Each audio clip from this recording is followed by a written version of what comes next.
ৰেমলৰ পিছত এবাৰ আন এক সংকট। এবাৰ হ'ব ভয়ংকৰ ডাৱৰ বিস্ফোৰণ। প্ৰকৃতিৰ শক্তিৰ ওচৰত সকলো শক্তি অচল। সতৰ্কতা জাৰি চৰকাৰ তথা বতৰ বিজ্ঞান কেন্দ্ৰৰ। ৰেমল আহিল এক ভয়ানক পৰিস্থিতিৰ সৃষ্টি হ'ল অসমৰ লগতে দেশৰ বহু প্ৰান্ত।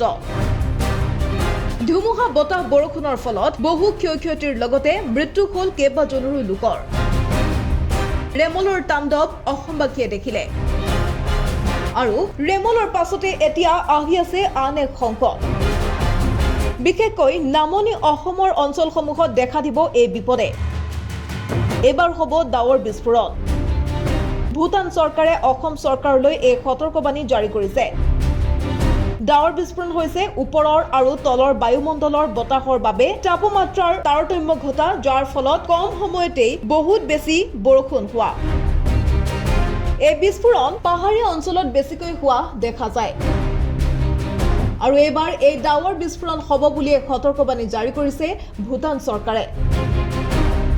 হিমালয়ৰ বেল্টত ইতিমধ্যে ডাৱৰৰ সৃষ্টি হৈছে আৰু সেই ডাৱৰ এতিয়া ভূটান অভিমুখে আহি আছে আৰু ভূটান হৈ অসমৰ মাজেৰে উজনিৰ দিশলৈ ধাৱমান হ'ব।